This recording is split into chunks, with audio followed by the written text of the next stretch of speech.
Melissa decides that Fox might be interested in hiring maybe an outside consultant to figure out whether the women are being paid less than men on a company-wide basis. That I thought I just need to own my past and sort of get where I came from straight in my own heart and my own mind. Melissa Francis was at the top of her game, sharp, fearless, and a natural in heated debates. Then, in 2020, she vanished from Fox News without warning. News anchor, Melissa Francis. Melissa, great to have you here. You too got the axe from Fox News in the midst of anchoring well and performing your duties. And I can't remember whether it was on the segment or in the press. At first, it seemed like a personal choice, but something didn't add up. And soon, people started asking questions. Why would she walk away from a job she clearly loved? Is there any truth to rumors that she tried to punch above her weight? Join us as we uncover the tragic truth behind Melissa's mysterious departure. How it all began. Melissa Francis obviously enjoyed her job at Fox News. She had serious class, gait, and poise. Hence, it seemed rather unnatural to watch her leave her comfort zone. Perhaps she found out where Fox News buried their bodies and they let her go to silence her? Or was she twisting their arms for equal pay?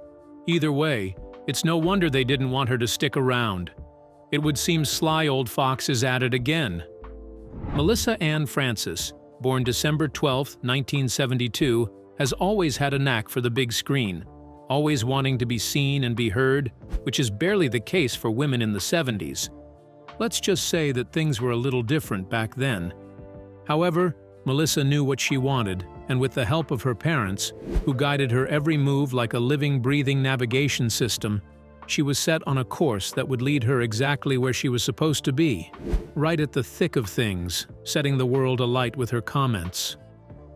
Although she had a penchant for the big screen as a child, she also had a serious passion for the inner workings of an economy, influencing her decision to pursue a Bachelor of Arts degree in economics in one of America's most prestigious Ivy League schools, Harvard University. You, long before you got into this business, were an actor, and I'm sure many of our viewers know that, but you're writing, I think, a book in part about that. Explain. That's true. I have a new book that comes out in April. Oh, there's the cover right there. Before her graduation in 1995, she had a decision to make: run off into the world of finance and economics or continue a pursuit of television fame. It wasn't that hard of a choice since she always knew what she wanted anyway, or at least she thought she did at the time. While she opted for television entertainment, she had two choices: a career in journalism or follow a path to Hollywood. What choice did she make? And why did it feel so much like the right one to her at the time? Melissa Francis in Hollywood. Although her greatest highlights come from journalism, she was a much different person in the mid-'80s and early '90s. Melissa was born for the silver screen, and her parents knew it too. Hence, they kicked off her career in acting just 6 months into being a human being, if you can believe it. Her first appearance on television was kicked off by a commercial for Johnson & Johnson shampoo. At only 6 months old, Melissa Francis landed her first big gig, a Johnson & Johnson baby shampoo commercial. When she was barely 6 months old. It was the 1980s, hence, a child simply appearing in a shampoo commercial at 6 months old did not sit well with some people, creating a small divide in public opinion about her parents' parenting. However, such is the beauty of a free country. You can do whatever you want, and everyone is simply entitled to an opinion.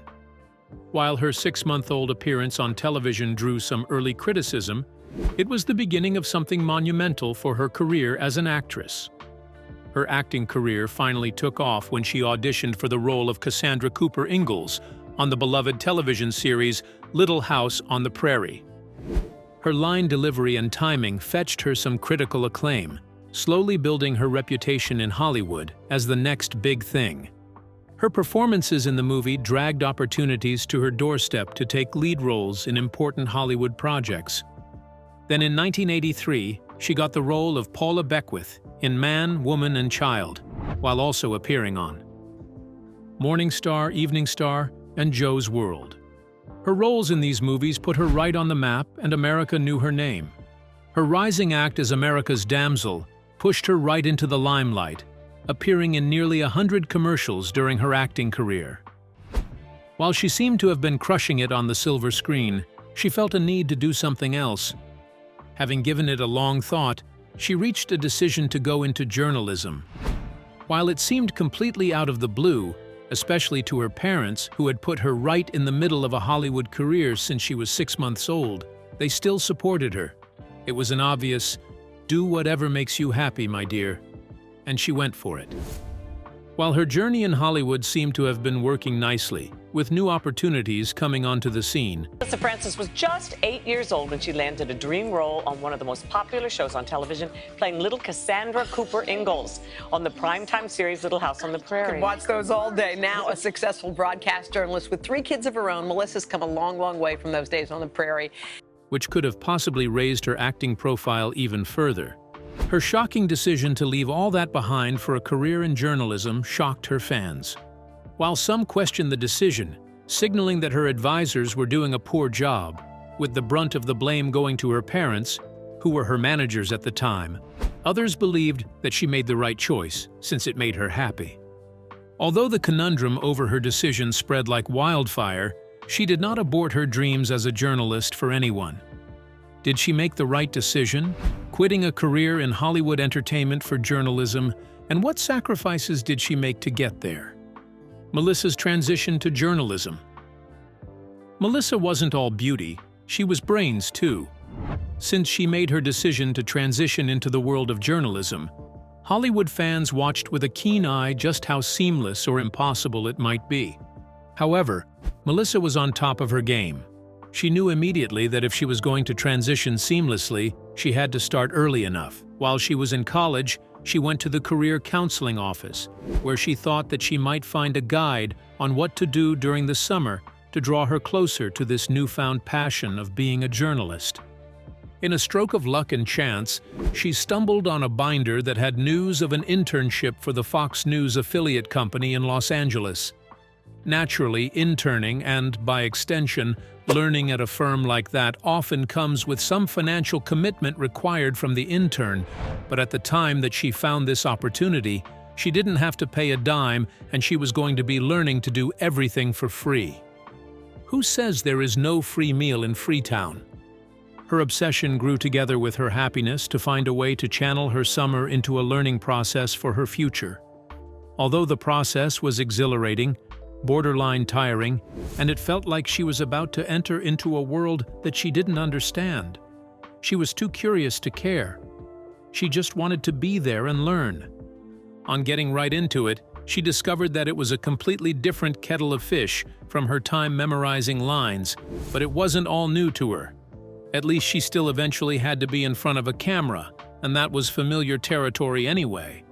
However, she saw people fly without safety nets, pursuing their careers without looking back. She felt the rush, almost more than she did when she was on the silver screen, and right there it hit her that was what she wanted to do. While some people might run back to their safety net whenever it got tough, she didn't.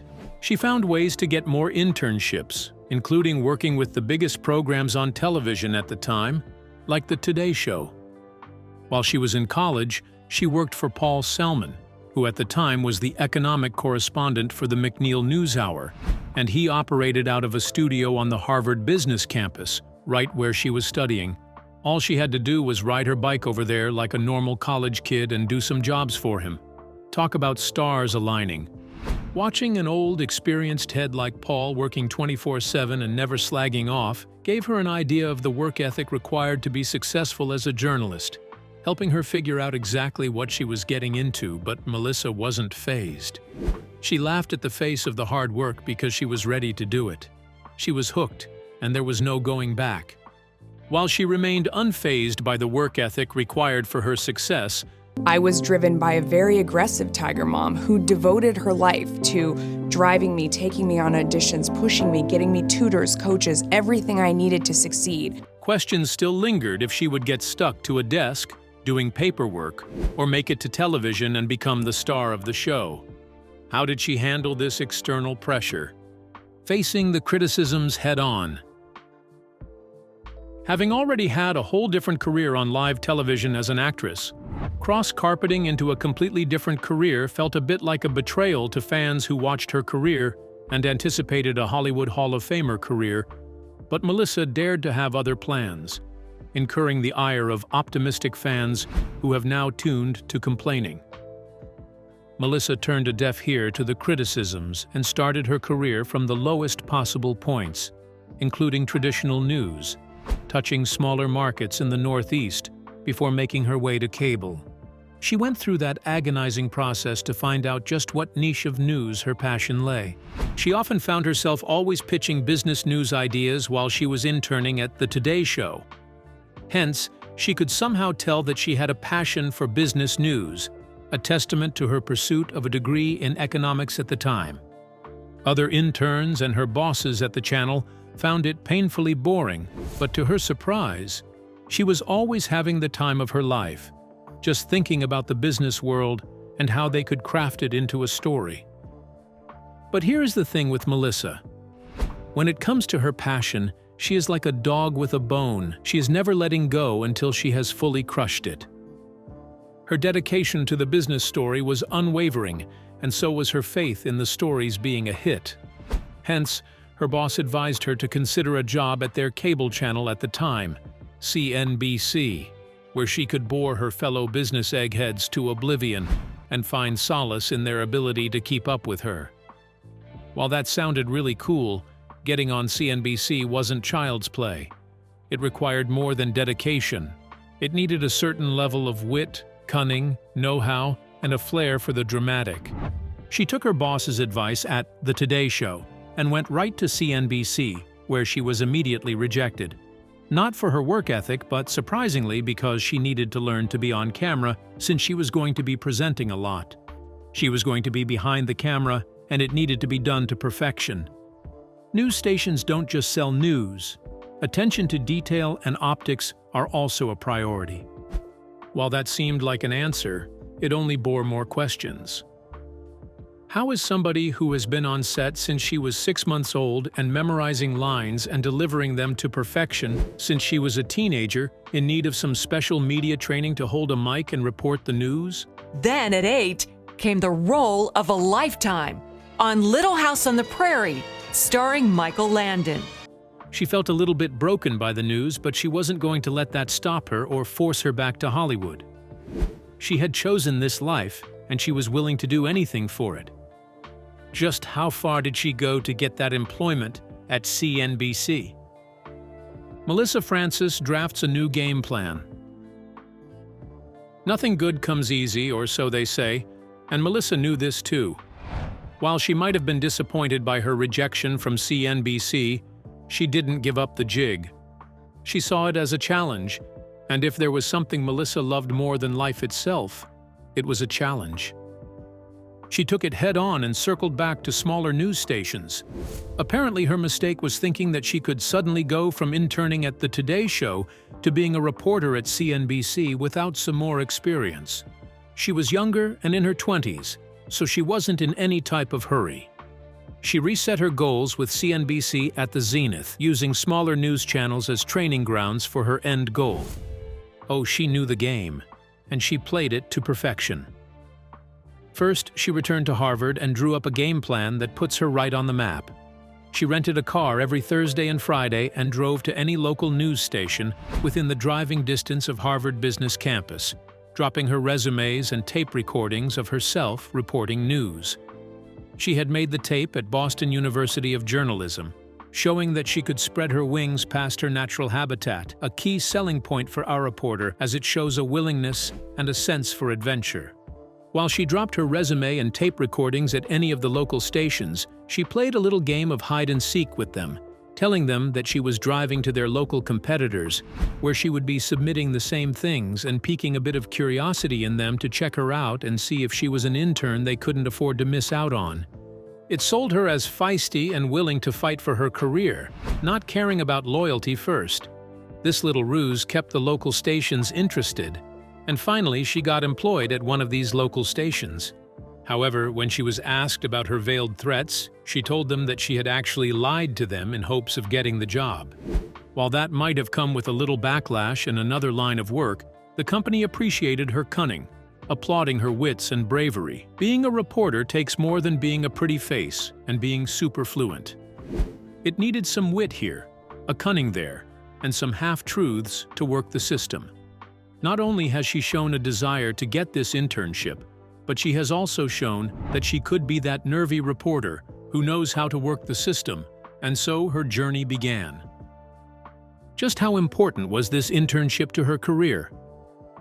Doing the hard yard from Maine to CNBC.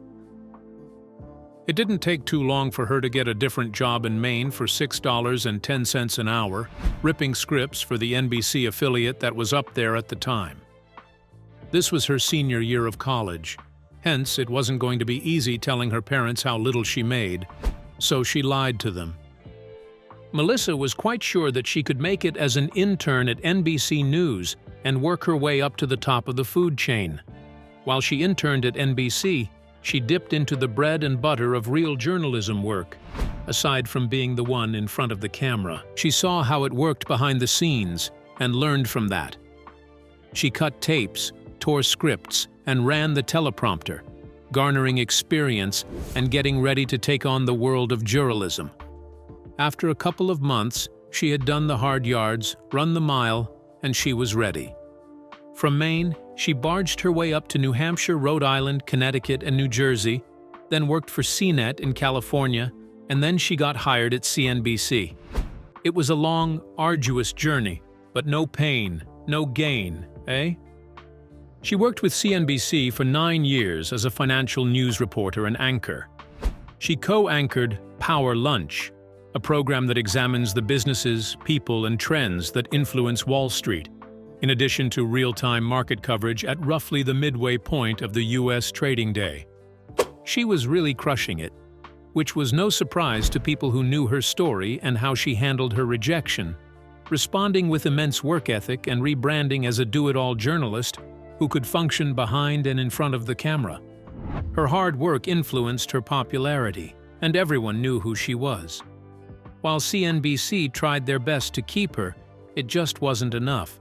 She was the next best thing, and other news stations had their eyes on her.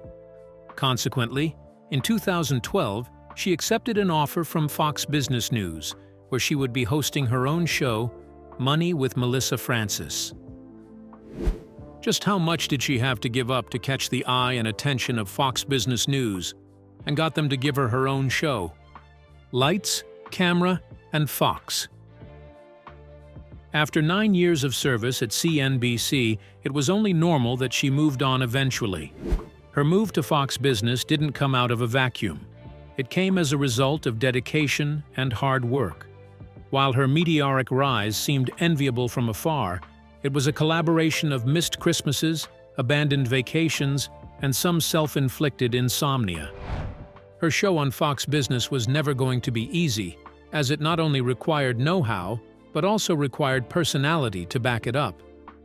While she had the know-how on lock, she was no slouch at taking the bulls by the horns either. Assertion had always been her greatest asset and companion, and she wasn't going to let go of it now. In an interview in 2012, when she was quizzed about her personality, she claimed that she was the pushy type, maybe not in a rude way or just something she developed out of the blue. She believed that she was born with it, and somehow it has rubbed off on her kids too. She made an example of her son, Thompson, who walked into every school party, almost like he owned the place. She didn't teach it to him, but he was just born like that. Her show on Fox Business brought even more traffic to the news channel, as she tackled topics that no one else dared to touch.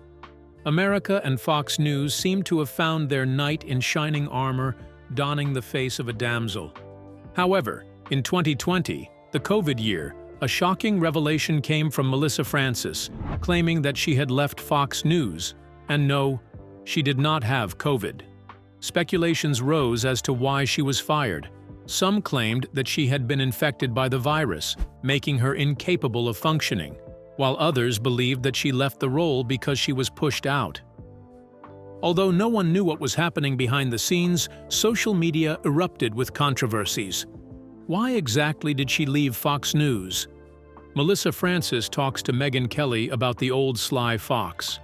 After years of speculation about the cause of her sudden disappearance, Fox business Melissa Francis finally spilled the tea while she was in an interview with Megyn Kelly. The former Fox News and Fox Business Network commentator learned that she had been fired from a message displayed right on her teleprompter just moments before her show was about to go live in October 2020. She could not believe what she was seeing. She had gotten no prior notice or even some text warning her beforehand. Instead, she was struck right out of the blue. It was the COVID year, and Francis, who had to work from home like everyone else, was setting up from a studio that the network had set up at her house during the lockdown. Then, the message popped up on the teleprompter. While certain inferences could be made from the sacking, especially as a business move owing to the debilitating effects of the COVID-19 on businesses, that wasn't the case. There was something more sinister lurking behind that decision, and Melissa knew it. For some context, she had been negotiating for a raise to match the salaries of her male counterparts, with whom she co-hosted one of Fox's biggest daytime shows, Outnumbered. Fox claimed that her sudden disappearance from the airwaves happened due to a change in their program. However, her lawyer, Kevin Mincer, wasn't ready to confirm at the time that his client had a gender-based pay gap that made her earn considerably less than her male counterparts, as the LA Times reported in 2020.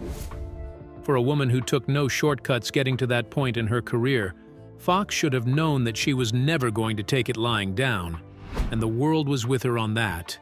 While reports suggested that she and the news station settled amicably, she debunked it immediately and told the whole story, where she pursued legal means to investigate her gender-based pay being the reason behind her abrupt cancellation from the news network. While Francis did not confirm the settlement herself, the Washington Post reported in June that she and Fox had reached a $15 million settlement out of court, outsmarting the sly Fox. However, the world watches on with a keen eye and curiosity on Melissa Francis's next step. Whether she continues to work as a television presenter or simply retires from the gender-biased pool remains to be seen. What's next for Melissa Francis? Do you think the $15 million settlement is enough justice? Share your thoughts with us in the comments section. Remember to like, share, and subscribe for more. Also, click the next video showing on your screen. You will enjoy it.